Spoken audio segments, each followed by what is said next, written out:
Isiah Thomas is widely regarded as one of the greatest point guards in basketball history. Thomas spent his entire 13-year NBA career with the Detroit Pistons, transforming the franchise from a struggling team into back-to-back champions. In December 2003, James Dolan hired Isiah Thomas as president of basketball operations. The mission was simple: bring back the glamour and the winning back to the Garden. Instead, what followed was a 5-year masterclass in organizational dysfunction. We're talking about catastrophic trades, a landmark lawsuit, and a salary cap that looked more like a crime scene.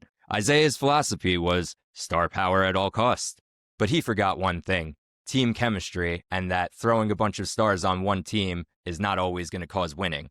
Immediately, when Isiah took over in December 2003, he actually looked like a genius for a total of about 5 minutes. He inherited a 10-18 team from Scott Layden, and just weeks on the job, immediately swung the trade for all-time star Stephon Marbury. They went 29-25 under Isiah's watch that first year and snuck into the playoffs as a 7 seed. Fans were ecstatic. Basketball was back in New York, but that 4-0 sweep against New Jersey Nets was a warning shot. Instead of building slowly, Isiah doubled down on win-now moves that only made the team lose faster. Stephon Marbury's tenure with the Knicks was a volatile mix of high-end statistical production and extreme organizational friction. As a Brooklyn native and lifelong Knicks fan, his arrival in 2004 was initially framed as a prodigal son story, but it eventually developed into what many considered the darkest era in franchise history.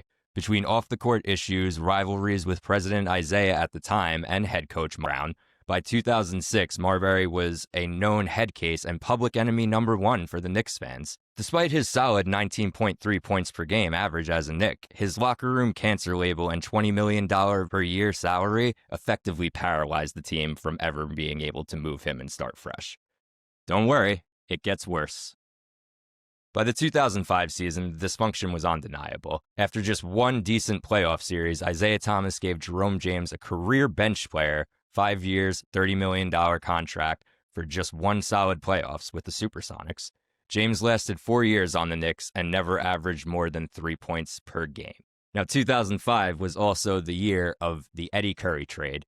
And if you're too young to know what I'm talking about, as my partner says, sit back, strap in. Isiah Thomas was obsessed with traditional back-to-the-basket star power. At the time, Eddie Curry was only 22 years old and coming off a season where he led the Chicago Bulls to the playoffs, averaging 16 points on 53% shooting. He was a 7-foot, 295-pound force, nicknamed Baby Shaq.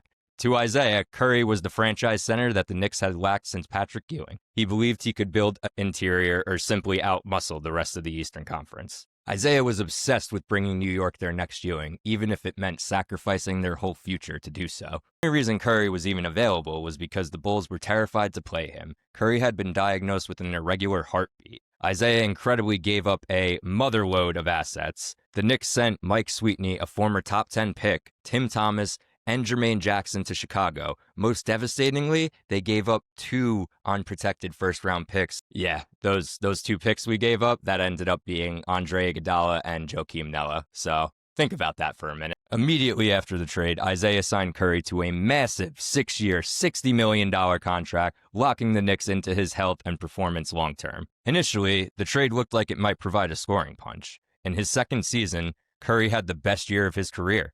He averaged a career-high 19.5 points per game and 7 rebounds per game. He was a dominant interior force, shooting 57.6% from the field. He played 81 of the 82 games, appearing to justify the massive contract Isiah gave him.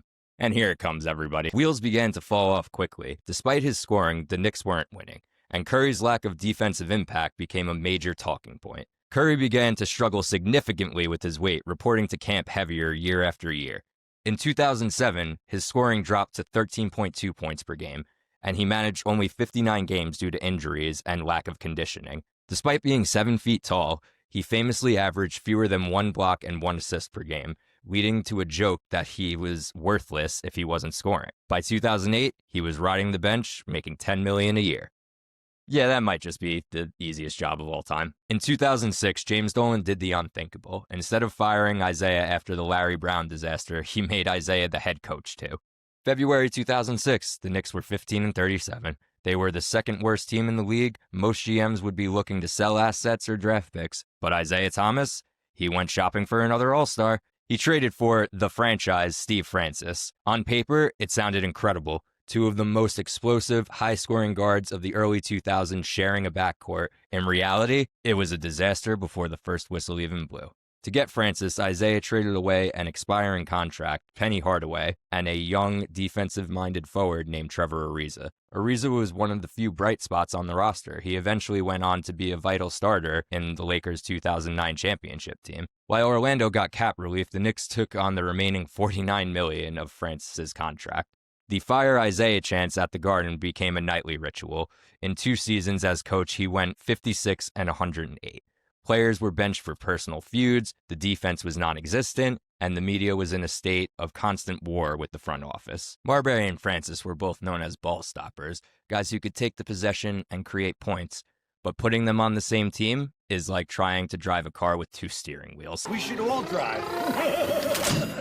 The tenure finally ended in April 2008 when Donnie Walsh was brought in to clean up the mess.